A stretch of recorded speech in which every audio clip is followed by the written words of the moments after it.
referencias acá, gobernanza es una palabra originalmente del inglés y que se ha traducido, y como todas las traducciones, algo de traición hay al original. Voy en esta ocasión a referirme a cuatro conceptos claves, a cuatro aspectos claves de la gobernanza, que son el significado, el origen, su implementación y los resultados que se han podido observar hasta ahora. Como dijo el expositor anterior, la palabra gobernanza viene de un origen griego que significa timón y que se adoptó en el inglés, proveniente desde el francés, y que en algún momento ese significado, el uso de la palabra governance en inglés comenzó a tener un impacto más allá de su origen, ¿ya? Por lo tanto, el significado hoy día que se le da a la palabra gobernanza en castellano y en todos los idiomas que se ha ido traduciendo desde el inglés, dado el impacto que ha tenido el uso por parte de los organismos multilaterales. También se refirió a eso mi antecesor, particularmente el Banco Mundial y el Programa de las Naciones Unidas para el Desarrollo, y cómo muchos países, incluyendo el nuestro, han ido adoptando no solamente el término para hablar de ello, sino que también para hacer ejercicios de reforma y de participación en las distintas instancias. Entonces, para poderme referir al significado, voy a ir moviéndome un poquito hacia el origen. ¿De dónde viene el origen de la palabra gobernanza? Tiene que ver con cómo transitó la experiencia de los pueblos anglosajones, particularmente Gran Bretaña, en lo que es antes de la expansión hacia las colonias de Norteamérica, Oceanía y otras del Imperio Británico. Y respecto a eso, es interesante consignar que a consecuencias de la Revolución Gloriosa de 1689, en la cual los dos bandos, monarquistas y parlamentaristas, no se logran derrotar mutuamente, el anterior monarca había sido decapitado, y en vistas a terminar con esta disputa muy larga y muy costosa en vidas y en efectos materiales, llegan a un acuerdo. Ese acuerdo, que es lo que se llama la Revolución Gloriosa, termina con el ascenso al trono de William and Mary, Guillermo y María, y en ese ascenso le reconoce el monarca, Guillermo, le reconoce al Parlamento el poder para aprobar expropiaciones e impuestos. Es decir, emerge por primera vez en la historia de la humanidad una monarquía restringida. Y por lo tanto, desde el punto de vista del conocimiento, se fija ahí el primer momento en que en una sociedad no es desde la jerarquía que se implementan los distintos procesos, ¿no es cierto? Enrique VIII había expropiado a la Iglesia Católica y a todos los nobles católicos, no a todos, pero al grueso de los nobles católicos, sin consecuencias. El soberano podía hacer eso. Esto, a partir de la Revolución Gloriosa, nunca más sucede, al menos en Gran Bretaña y sus colonias. Entonces, en 1776, a menos de una centuria de la Revolución Gloriosa,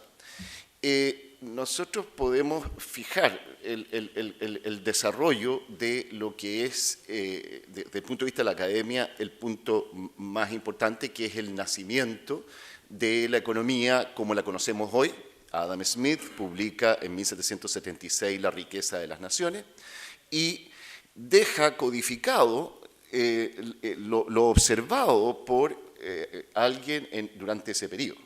Hay una gran expansión económica, lo que se llama la Revolución Industrial, y Gran Bretaña, con un tercio del territorio francés y algo así también de la población, comienza a disputar la supremacía económica a la que era hasta ese momento la potencia dominante en Europa. Entonces, Esta codificación del conocimiento que hay desde ¿no es cierto?, la riqueza de las naciones y lo que se conoce hoy día como la teoría microeconómica, va a impactar muy fuertemente no solamente lo que sucede durante el siglo XIX, ¿no es cierto? Tenemos que considerar que además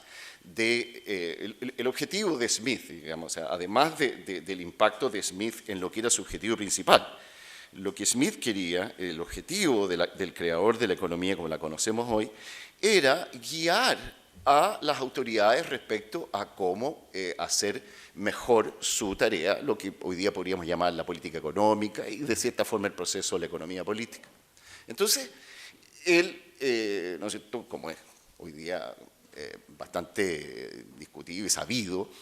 su primera recomendación fue respecto al Estado, de cómo debía intervenir o no intervenir en el Estado en la administración de lo material, particularmente el no intervenir en el sistema de precios en una serie de casos, es decir, dejar que fueran las fuerzas del mercado las que permitieran asignar la inversión, que permitieran, ¿no es cierto?, los intercambios entre las personas, que permitieran una serie de elementos y establecer muy claramente un límite entre aquello que el Estado puede, o la nación, digamos, puede descentralizar en el mercado y aquellas cosas que no se pueden, ¿no es cierto?, aquellas cosas que tienen que ser conducidas desde el Estado. Esa codificación, que es la que nos acompaña, como les digo, hasta hoy, ha tenido 2 o 3 puntos importantes en la forma como ha impactado a lo que hoy día conocemos como gobernanza. Particularmente el trabajo de David Ricardo, que de cierta forma, y particularmente todo lo que significa el desarrollo de las relaciones entre estados, el libre comercio, se origina, tal como lo conocemos hoy día, también en este periodo en Gran Bretaña. Como Gran Bretaña se estaba enriqueciendo muy rápidamente, el costo al interior de Gran Bretaña de una serie de bienes y servicios se estaba haciendo demasiado oneroso en comparación con los otros países. Entonces había mucho empresario en Gran Bretaña que insistía en que el comercio internacional iba a perjudicar a Gran Bretaña y desde la economía se planteó que no, que siempre iba a existir el principio de la ventaja relativa y eso de cierta forma contribuyó a la expansión económica que lo que hoy llamamos la revolución industrial en su etapa ya más allá de las islas británicas y llega al continente europeo y va con la escuadra británica a sus colonias, las colonias de Norteamérica, Oceanía y otras. Entonces, el concepto de gobernanza uno lo puede identificar desde su comienzo con el concepto y la práctica de la representación política. El primer cuerpo de representación política que existe todavía y en el cual podemos nosotros fijar el origen, ya sea por réplica o por extensión a otros países, incluyendo el nuestro, tiene que ver con el desarrollo de este sistema político que era novedoso para la época, ¿no es cierto? Había existido democracia en Grecia, había existido democracia en Roma, república, pero habían sido interrumpidos por 1000 años, por ¿no es cierto?, Edad Media y otras, y además era un concepto de democracia, si bien un hombre, un voto, etcétera, pero era un hombre libre y ciudadano, que a veces eran proporciones de menos del 5 o 6% de la población, el resto eran mujeres, un 50%, esclavos, 20-30%, y ciudadanos que no eran parte del cuerpo deliberativo de la política. Entonces, el sistema representativo que emerge de la Revolución Gloriosa y que quedan sus potestades en el Parlamento británico, en conjunto con este sistema de mercado, es decir, democracia y mercado nacen prácticamente juntos. No es posible tener un Estado que puede administrar apropiadamente una economía de mercado sin que ese Estado pueda proteger los derechos de propiedad y pueda regular los procesos de competencia y también fijar los límites de hasta dónde puede el sector privado, es la mejor forma de resolver los procesos de producción, distribución, etc. Entonces, Si nosotros pensamos lo que pasa a partir de ese momento con la historia, ¿no es cierto? 1776 es una fecha en que tiene otro también significado, es la declaración de independencia de las colonias norteamericanas, que finalmente en 1789 termina con la independencia, con George Washington de presidente por 2 periodos, y tenemos también inmediatamente después de la exitosa revolución de las colonias, tenemos la Revolución Francesa, en que hay una cierta movilización intelectual, es decir, con la experiencia de los pueblos británicos se empiezan en otros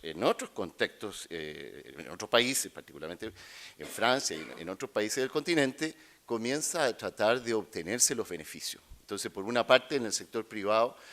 alemán, europeo, en todo el continente se empiezan a replicar las formas de producción de Gran Bretaña y se empiezan empieza a impactar los procesos políticos. Si uno salta rápidamente,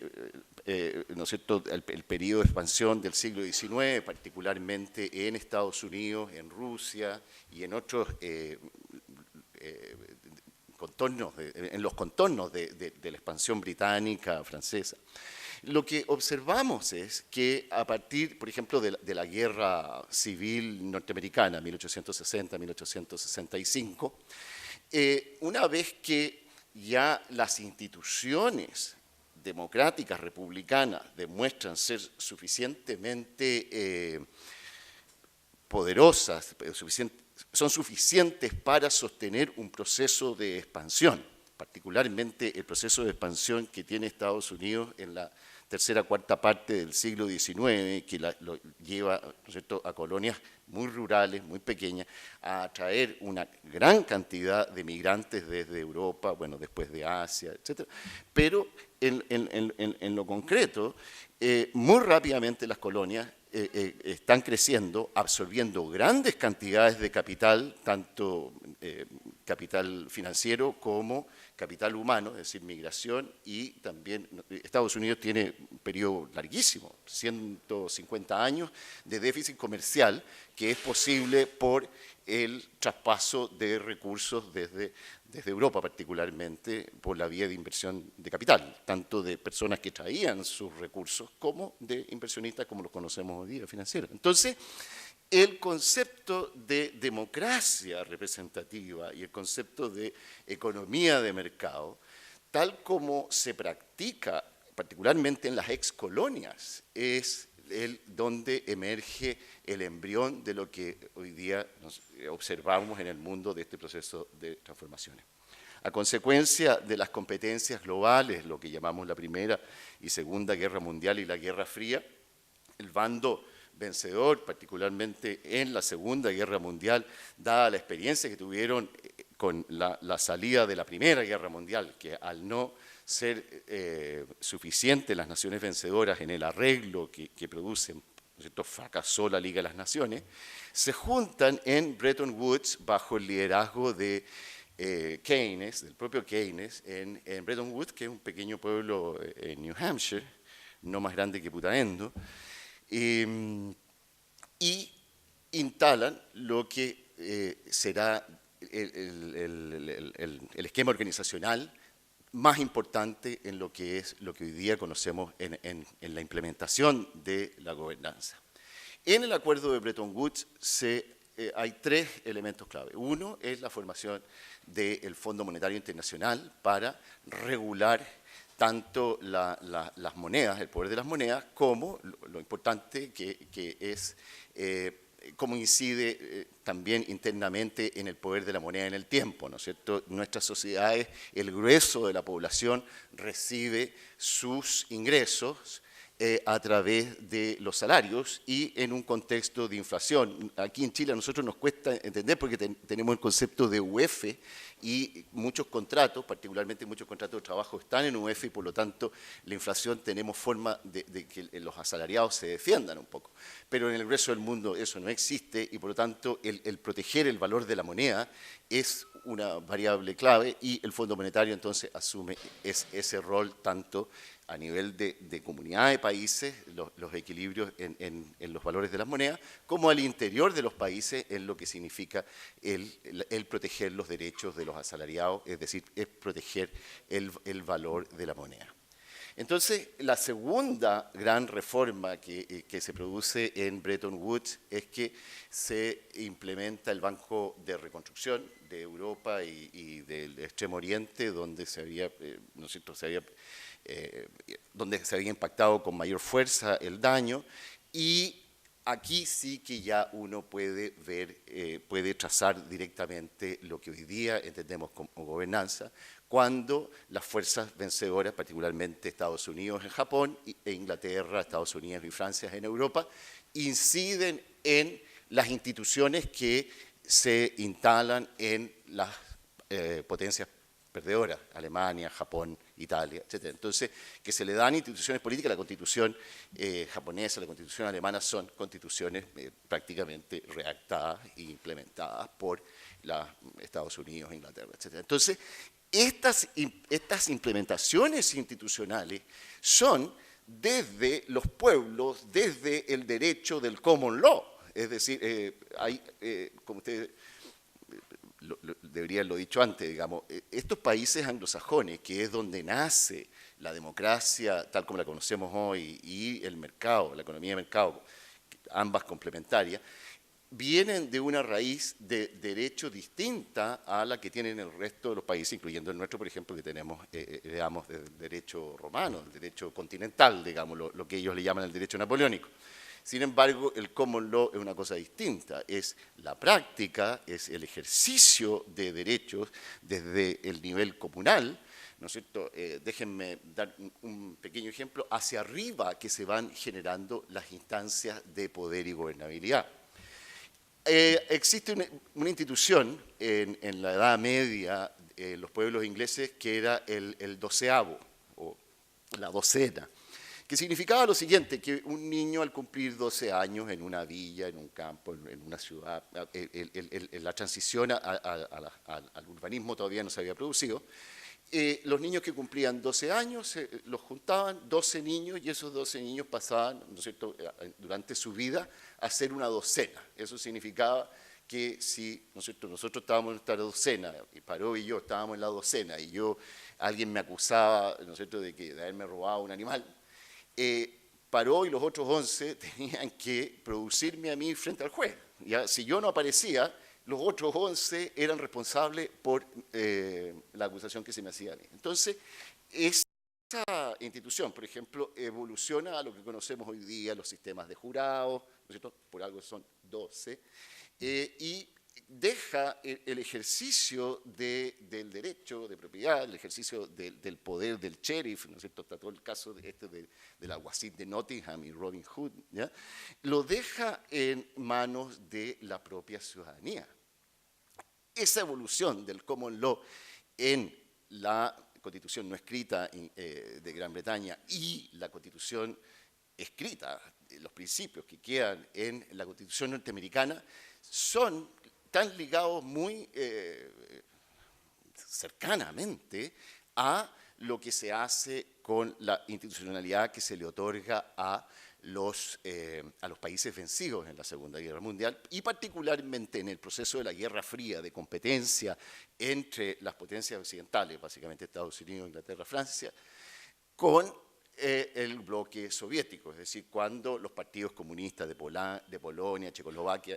y otros, ¿no es cierto?, logran el control de estos países y adhieren al Pacto de Varsovia. Todo esto se produce por el lado del otro bando competidor, un proceso que simultáneamente es un proceso político, económico y un proceso de competencia estratégica. En ese proceso de competencia estratégica, las dos economías que surgen con más vitalidad son aquellas a las cuales se le había dado una institucionalidad muy similar a la que había evolucionado históricamente paso a paso durante 500 o 1000 años en los pueblos anglosajones. Es decir, Japón llega a ser la segunda y Alemania la tercera economía del mundo. En algún momento se pensó que Japón y Alemania iban a pasar a Estados Unidos, lo que no sucedió, pero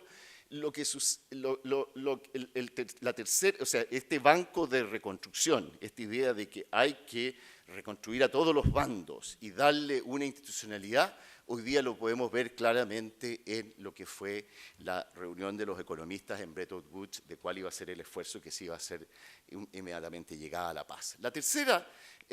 organización es la Organización Mundial de Comercio, que se demoró mucho más en implementar, organización que se supone hasta el día de hoy que va a ir fijando las posibilidades de institucionalizar el intercambio entre los distintos pueblos a través de los acuerdos que establezcan los estados entre sí, multilateral y bilateralmente. Entonces, si nosotros nos vamos acercando a la década, ¿no es cierto?, del 60 y el 70, en que Estados Unidos, Francia, el propio Japón comienzan a observar descontentos con los sistemas políticos y económicos. Estados Unidos llegó a tener inflación sobre el 10%, tuvo problemas ¿no es cierto?, tuvo que racionarse la gasolina a propósito, ¿no es cierto?, del impacto ¿no es cierto?, el cartel del OPEC. En ese momento lo que se llamó la Comisión Trilateral, era trilateral porque participaban los norteamericanos, es decir, Estados Unidos, Canadá, participaban los orientales, Japón particularmente, y Europa, Francia en un comienzo, pero luego se incorporan otros, comienzan a pensar no solamente en términos económicos qué es lo que está sucediendo con ellos, sino que también qué es lo que sucede en la parte política. Y autores como Samuel Huntington y otros son convocados para pensar ya derechamente en los sistemas institucionales que rigen a estas economías. Con el paso del tiempo, el desafío desde la Unión Soviética colapsa el año 89 y una serie de procesos que se venían dando en la academia se materializan. En la academia, el año 38 y el año 60, Ronald Coase había publicado respectivamente 2 artículos, El problema del costo social y la teoría de la firma, y desarrolla una nueva matemática se desarrolla por parte de otro economista, pero Coase es quien introduce el concepto para poder usar ese instrumental matemático, la teoría de los juegos. Se desarrolla todo lo que es el estudio de las instituciones, el que le daría el premio Nobel a Douglas North, al propio Coase, a Williamson, Ostrom. Entonces, hay al interior de la economía una reacción un poco, algunos dicen complementarias, otros dicen sustituto o competitiva con la economía neoclásica, lo que ¿no es cierto?, desarrolló originalmente Smith,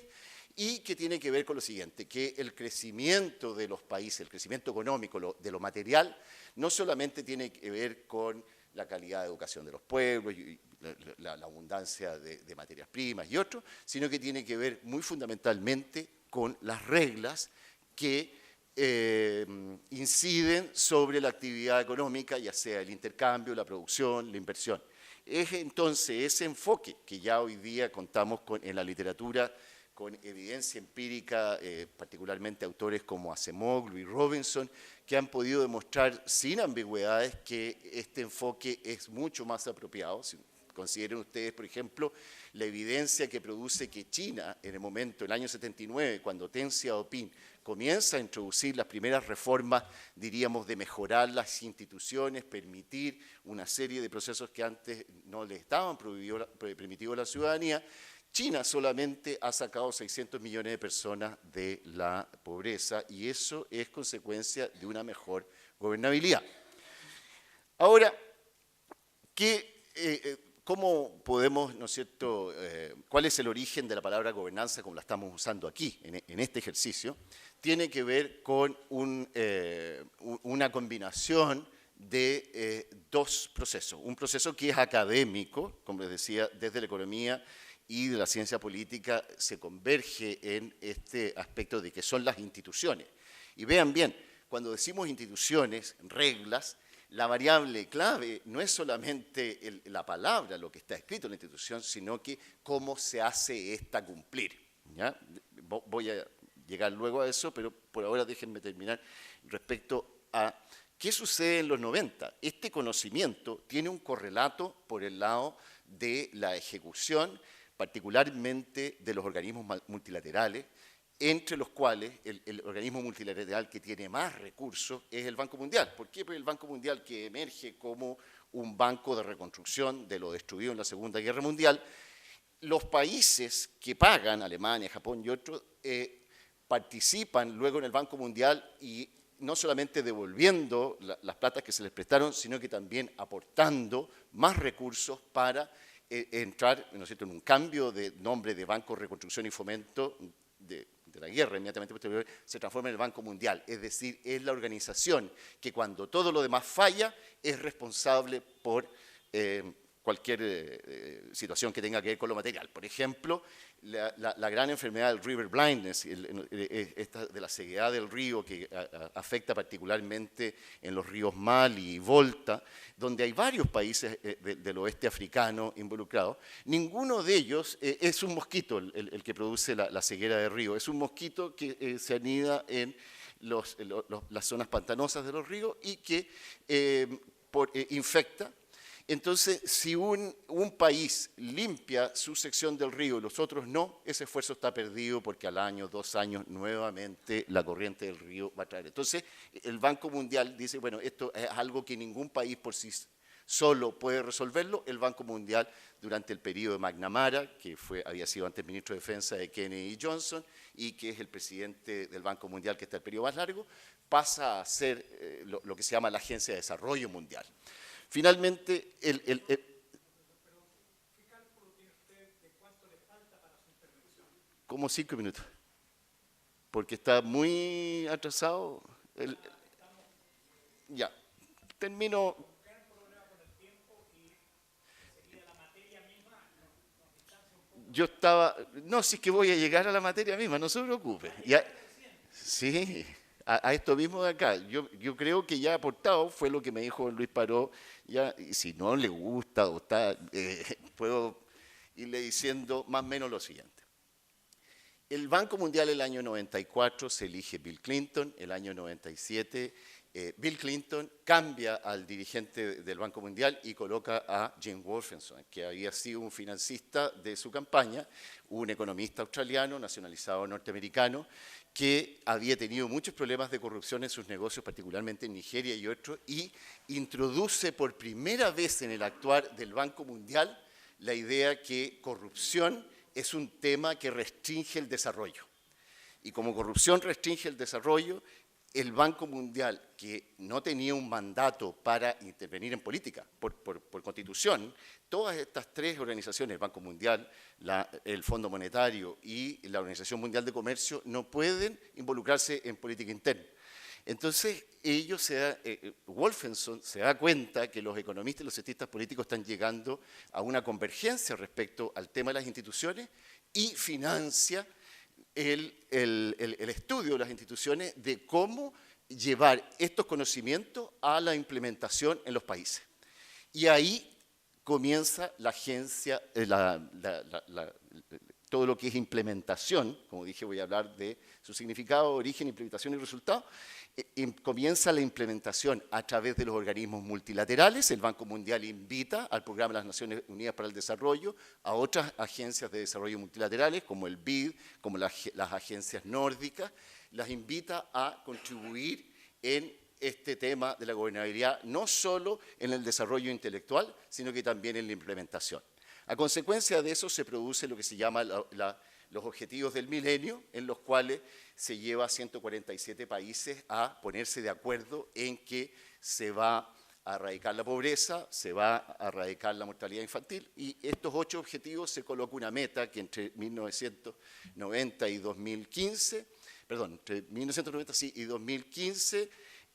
o sea, las prevalencias del año 1990 tienen que ser cortadas por la mitad del 2015, es decir, si un país tiene por ejemplo, los países de la África subsahariana, donde hay grandes diferencias en cobertura de educación para hombres y mujeres. Es decir, si había una brecha de 40%, es decir, los hombres se educaban en 80%, los hombres terminaban cuarto medio y solo un 40% de las mujeres, esa brecha se tenía que cortar a la mitad, solamente a 60%. Obviamente la idea no era que echaran a los hombres, sino que aumentaran las mujeres. Y así, transparencia, voz, accountability, otro término que no tiene significado en castellano hasta que el uso de la palabra accountability en inglés se traduce en rendición de cuenta. ¿Por qué no tenemos nosotros significado? Porque aquí el poder siempre fue de arriba hacia abajo. Habsburgos, Borbones, independencia, élites ideológicas, económicas, implementan sus visiones de poder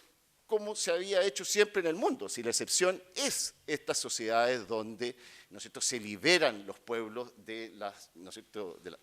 hoy día llamaríamos tiranías, pero de estas monarquías no restringidas, y comienzan a implementarse indicadores de gobernabilidad. El Banco Mundial coordina el esfuerzo de estas distintas agencias y de estos países en producir indicadores que nos permiten hoy día, ¿no es cierto?, entrar a cualquiera de los indicadores en el Banco Mundial nos dicen, mire, en materia de voz, en materia de participación, en materia de transparencia, este país, nosotros podemos producir este número respecto a este fenómeno. Es un poco la idea de what gets measured gets done, es un poco la idea de lo que se puede medir, lo que se le puede poner un número, lo que se puede hacer, lo que se llama el benchmark, lo que se puede hacer, se puede ir cuantificando año a año. Está aumentando la participación, está aumentando la transparencia, está aumentando, es lo único que permite, no es lo único, pero es algo que contribuye muy sustantivamente y esa es la experiencia que se tiene con los objetivos del milenio. Como ustedes vieron hace poco más de una semana, el Banco Mundial anunció que finalmente la tasa de extrema pobreza en el mundo había bajado al 10% y eso es consecuencia que todas estas agencias multilaterales dejaron de, por ejemplo, financiar una escuela o una universidad y pasaron a financiar un buen sistema, un buen grupo de instituciones que permita que la iniciativa privada, regional, comunal, pueda originar, ¿no es cierto?, las actividades, ya sea productivas o de servicio social. Entonces, ¿qué es lo que estamos viendo? Lo que estamos viendo es que una forma de organización que emerge en un contexto específico, los pueblos anglosajones, primero viaja con la escuadra británica a sus colonias, luego con el ejército norteamericano a Japón, Alemania, ¿no es cierto?, es la segunda gran expansión de ese sistema institucional democrático de mercado, y finalmente lo hace a través de lo que conocemos como la movilización ideológica, es decir, grupos que logran el poder de implementar un sistema que es distinto, del cual Chile es uno de los ejemplos destacados. ¿Ya? Chile, yo alcancé a ver cuando se implementó la economía de mercado aquí, y aquí se decía con toda lógica, pero si este sistema nunca ha funcionado acá, no se va a poder implementar. Sin embargo, la perseverancia o tosudez, dependiendo del lado que está uno, de un grupo de cientistas sociales, en ese momento más que nada economistas, logra implementar un conjunto de instituciones que, si bien no son las que regulan el grueso de la actividad, porque de hecho las instituciones económicas se implementaron en dictadura, luego, cuando se produce la transición, hacen de Chile el país que en lo material es el que tiene el mayor avance. Chile en los últimos 30 años pasó del sexto, séptimo lugar en economía, en ingreso per cápita y otras variables del tipo, ¿no es cierto?, mortalidad infantil, y otras pasa a ser el primero. ¿Ya? Hoy día estamos muy por delante de Uruguay y Argentina en una serie de indicadores. Sin embargo, en lo material tenemos un gran desequilibrio con lo político, por cuanto si bien nosotros adoptamos instituciones que económicamente son muy similares, en lo político no. ¿Cuáles son las instituciones que permiten la mejor gobernanza? Los sistemas parlamentarios, los sistemas descentralizados y los sistemas mayoritarios. ¿Cierto? Si pensamos, salvo Estados Unidos, todos los países de la OECD son sistemas parlamentarios.